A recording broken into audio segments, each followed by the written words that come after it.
It is October 31st, 1914, Bordeaux, France. A man stands in the rain reading a damp poster. He gasps with joy. The poster announces the Ottoman Empire's entry into World War I.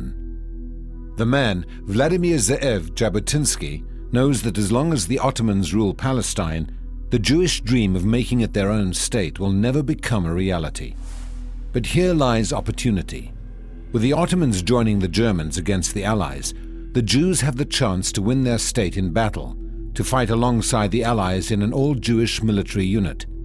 Jabotinsky says, "One Jewish battle banner in Palestine would speak to the world more loudly and more understandably than any words we can now utter."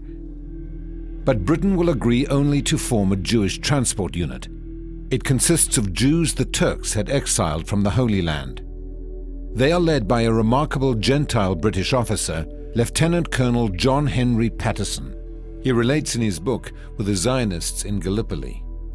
When as a boy I eagerly devoured the records of the glorious deeds of Jewish military captains, I little dreamt that one day I myself would, in a small way, be a captain of a host of the children of Israel.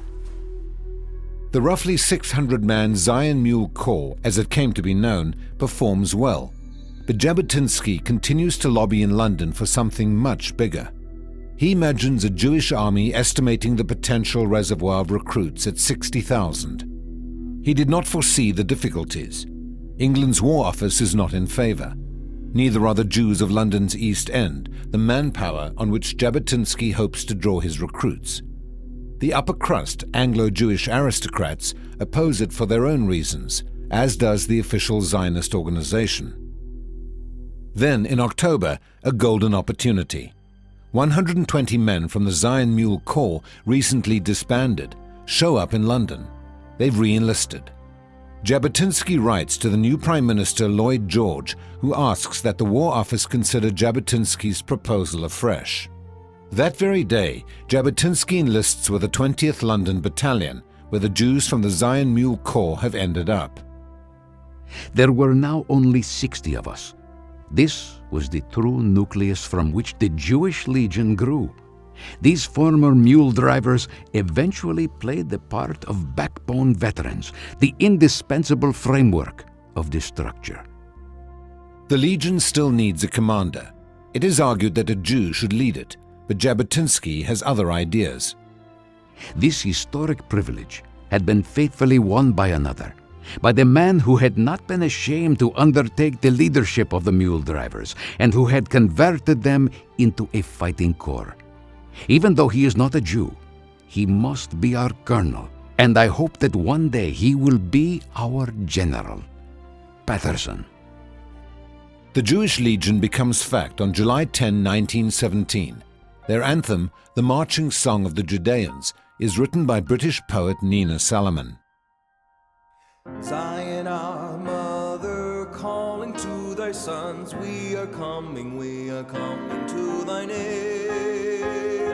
Spread among the nations, we thy loving ones, we are ready, we are coming unafraid. All along the ages thou wast lying waste, we were waiting, we were looking to the goal. Thou wast always calling us to haste, we were hoping and we heard thee in our soul. The Jewish Legion, or the 38th Battalion of Royal Fusiliers, as it was officially known, arrived at the Palestine front in June 1918. Unfortunately, it was already late in the war. Sir Edmund Allenby, the commander of British forces, had entered Jerusalem 6 months earlier.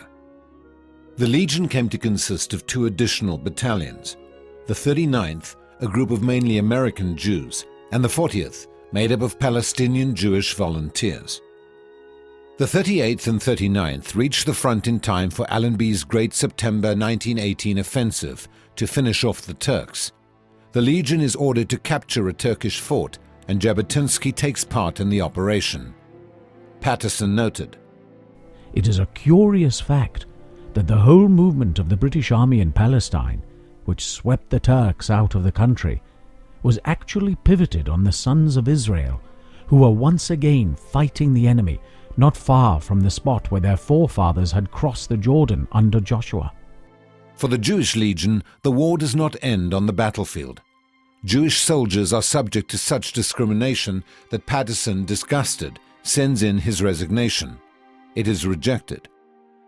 The Jewish soldiers are removed from population centers, banned from entering Jaffa and Jerusalem, exploited for menial tasks, and when they go out on leave, harassed incessantly by military police. Jabotinsky warns, This spirit, spreading from a high center, has now reached the rank and file. An all-enveloping atmosphere of military anti-Semitism has been created. The British administration in Palestine is primarily driven by its belief that nothing must be done to upset the Arabs. Jabotinsky works hard to prevent demobilization. It is exactly in the post-war period that he imagines the Legion's greatest role, serving as a garrison to maintain order. But the British military authorities are determined to destroy the Legion. Jabotinsky himself is abruptly demobilized in August 1919. Late that year, the Legion is reduced to 1 battalion. By May 1921, the last of its members are disbanded. The obstacles thrown in the Legion's path meant the loss of an historic opportunity. As Elias Gilner, a former legionnaire, writes, Had the Jews been able to form an impressive Jewish force on the Palestine front in good time, and this could have been achieved if only a united Jewry had worked for it, the Jewish people might have been able to obtain rights at the peace conference that could well have changed the entire course of post-war Zionist history. At the end of his book, The Story of the Jewish Legion, Jabotinsky admitted things did not go as he would have liked, but concludes with characteristic optimism. One always tries to prove that one won, succeeded. I have not said that. I did not win. I dreamed of a great Jewish army, not the 5,000 men. But those 5,000 did succeed. The Legion itself did play a part, a decisive part, in the history of Zionism. Jabotinsky was apparently unaware of the magnitude of his achievement, writes one biographer. He had brought into being the first Jewish national military unit to fight for Palestine since the Bar Kokhba rebellion 1800 years earlier. He was responsible for reviving the military tradition in Israel.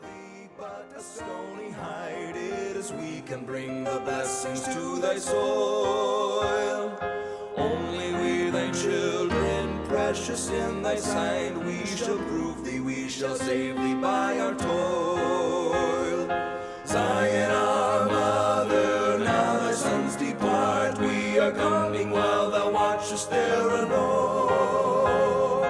Heart amid the nations, beating with our heart, we are ready, we are coming, we thine own.